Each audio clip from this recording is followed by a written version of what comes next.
Amigos, eu, Maria, semeando paz, amor e alguns conhecimentos espirituais para todos aqueles que estiverem à vontade, que precisarem aprender, que não encontram tempo no seu dia a dia. Venho aqui dar algumas palavrinhas e continuando falando sobre o Espiritismo, né, que nos foi deixado por Allan Kardec, que nos traz muitos conhecimentos, muitas orientações em nossas vidas todas. Hoje, o assunto que vai ser falado é de Jesus, no que ele disse: não vim destruir a lei. As 3 revelações. Vou falar sobre Moisés, um pouquinho sobre Jesus e o terceiro, o Espiritismo. Jesus disse: não penseis que vim destruir a lei ou os profetas. Não vim destruí-los, mas dar-lhe cumprimento. Eu vos digo em verdade que o céu e a terra não passarão antes que tudo que está na lei seja cumprido completamente, até o último J e o último ponto. Mateus, versículo 5. Moisés. A lei de Moisés é composta por 2 partes distintas. A lei de Deus, recebida no Monte Sinai, e a lei civil ou disciplinar, estabelecida pelo próprio Moisés. A lei de Deus é inalterável. A outra, apropriada aos costumes e ao caráter do povo, que se modifica com o tempo. A lei de Deus está formulada nos seguintes 10 mandamentos. Eu sou o Senhor teu Deus, que te tirei da terra do Egito, da casa de servidão. Não terás outros deuses estrangeiros diante de mim. Não farás imagem talhada, nem figura nenhuma de tudo que está no céu e na terra, nem de tudo que está nas águas e debaixo da terra. Não os adorarás, nem lhes renderás cultos soberanos. Então esta foi a primeira. Se vocês viram o filme, leram, né? Já foi, nossa, no cinema, mesmo fora, né? Vocês viram sobre a vida deles, dos hebreus lá no Egito, como estava difícil. Eles trabalhavam como escravos e Moisés conseguiu tirá-los de lá. Mas na sua percorrida pelo deserto afora, eles passaram por inúmeras dificuldades, até que um dia Moisés recebeu essa revelação e dos 10 mandamentos, e esse era o primeiro. Mas fala sobre isso por quê? Dessa maneira, porque naquela época Moisés estava ali entre os hebreus e como tal, ele tinha que falar, a mensagem que ele recebeu, ele tinha que ser assim, de acordo com a vivência deles.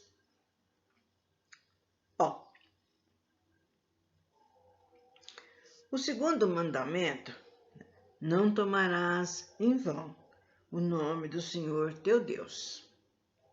Né? Isso acontece muitas vezes, gente.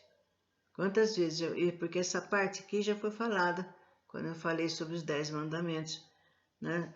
À toa, nossa, eu juro por Deus, ou põe o nome de Deus numa sentença, numa mensagem, num caminhão, na porta, como se Deus fosse um Deus, uma pessoa comum, né, como nós. Então isso daí é uma falta de respeito muito grande, não só com o nome de de Deus, como o nome de Jesus, como o nome das pessoas, dos seres que são considerados santos. O terceiro, lembra-te de santificar o dia do sábado. Quarto, honra teu pai e a tua mãe, a fim de viveres muito tempo na terra que o Senhor teu Deus te dará.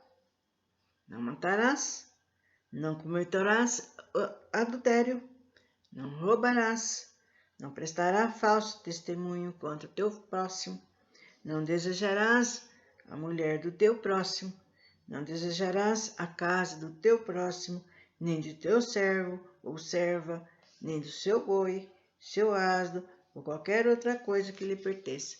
Então tinha que ser feito tudo muito bem explicado, muito bem falado, de acordo com conhecimentos que eles tinham naquela época.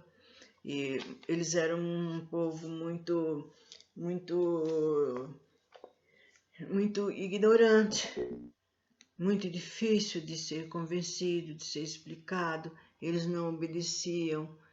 Eles, quando começavam a fazer as coisas, era por meio de violência. E isso é que chegou então no momento certinho para que Moisés impusesse a sua força ali de disciplina. Esta lei é a lei de todos os tempos, de todos os países, e que por isso mesmo tem um caráter divino. Todas as outras são leis estabelecidas por Moisés, que se viu obrigado a conter pelo temor de um povo naturalmente turbulento e indisciplinado, tá vendo? No qual tinha que combater os abusos e os preconceitos enraizados adquiridos durante a época da escravidão no Egito. Para dar autoridade às suas leis, ele atribuiu-lhes origem divina, assim como fizeram todos os legisladores dos povos primitivos. A autoridade do homem precisava se apoiar sobre a autoridade de Deus, mas apenas a ideia de um Deus terrível podia impressionar homens ignorantes, nos quais o sentido moral e o sentimento de uma delicada justiça ainda estavam pouco desenvolvidos. As leis mosaicas, propriamente ditas, tinham, portanto, um caráter essencialmente transitório, porque conforme o homem foi evoluindo, foi compreendendo, foi entendendo as coisas como é que deviam ser, e muitos já foram caminhando. Cristo, Jesus, vamos falar Jesus. Jesus não veio destruir a lei, isto é, a lei de Deus. Ele veio cumpri-la, ou seja, desenvolvê-la, dar-lhe sentido verdadeiro e apropriá-la ao grau de entendimento dos homens. É por isso que encontramos nessa lei os princípios dos deveres para com Deus e para com o próximo, que constitui a base de sua doutrina. Quanto às leis de Moisés propriamente ditas, Jesus, ao contrário, modificou-as profundamente, tanto no conteúdo quanto na forma.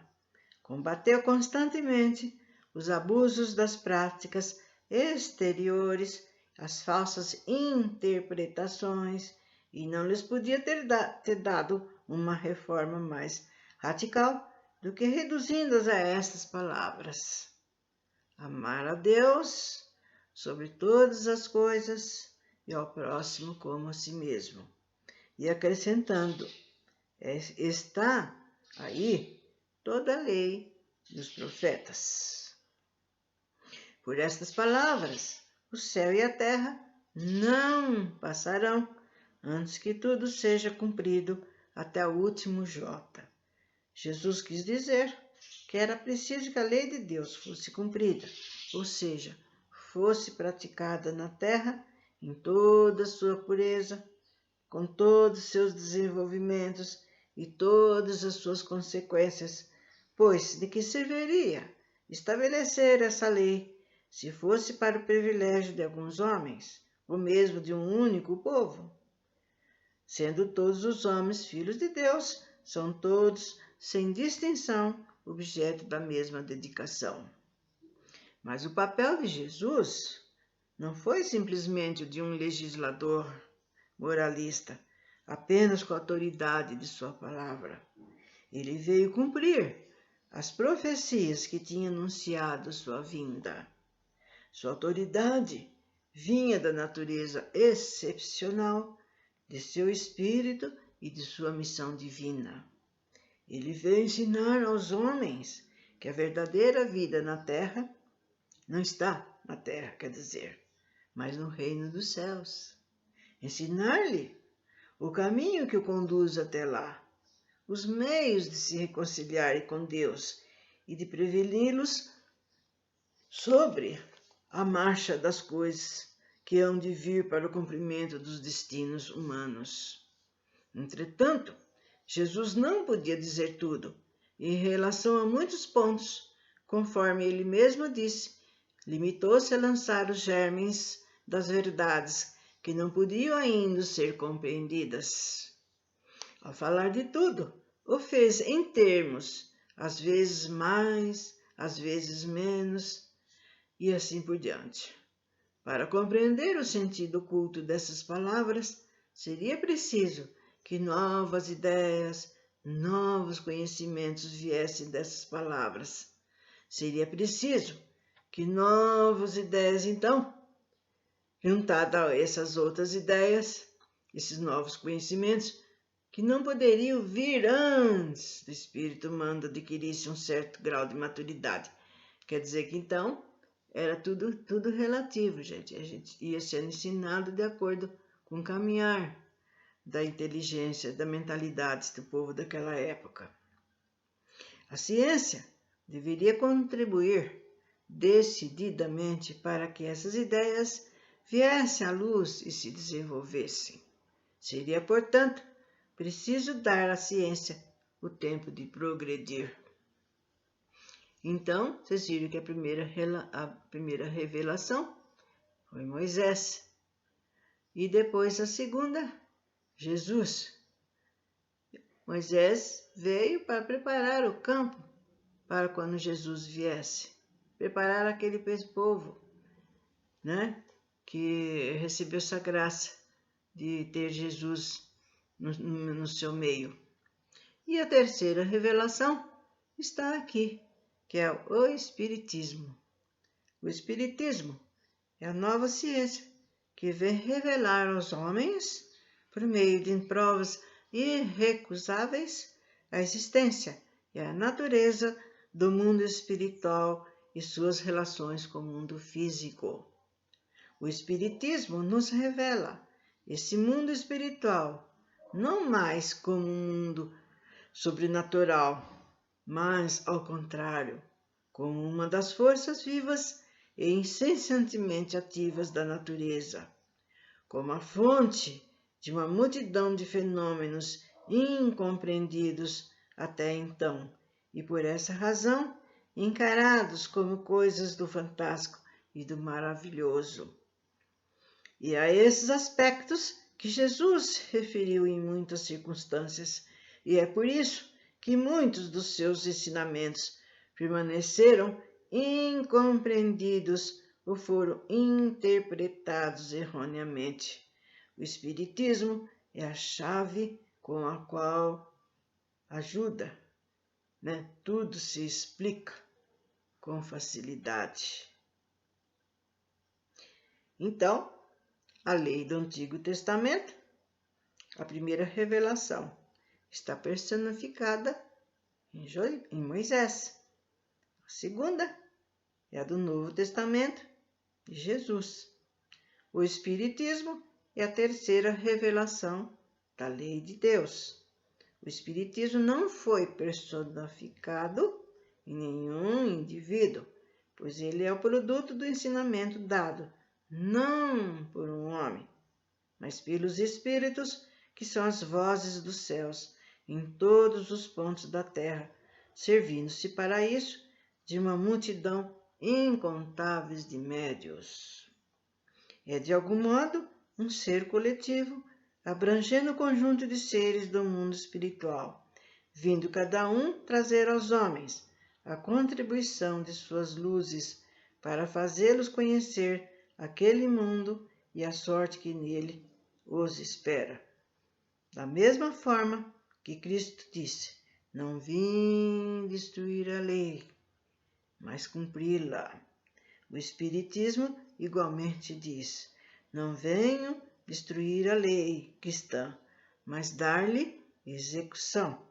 Ele não ensina nada em contrário ao que Jesus ensinou, mas desenvolve, completa e explica em termos claros para todos o que só foi dito sobre forma alegórica.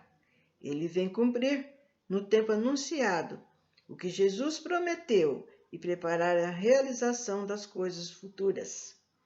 É, portanto, obra de Jesus que o preside e que igualmente preside ao que renunciou, a generação que se opera e prepara o reino de Deus na terra. Então, vocês viram por que Jesus disse, né, não vim destruir a lei. Né? E aproveitando, então, foi falado que antes da vinda dele veio Moisés preparar o ambiente, né, para que quando Jesus viesse, estaria mais fácil. Então, e o povo preparado para isso. E a terceira revelação é o que nós encontramos, né, até agora, né, que Jesus havia prometido quando ele esteve aqui na terra, né, que ele iria mandar uma consolação para todos nós, que nós não estaríamos nunca sozinhos, que ele iria estar sempre presente conosco. E é assim que a gente deseja que aconteça até sempre. Meus caros, até a próxima vez, onde continuaremos falando sobre o nosso Evangelho.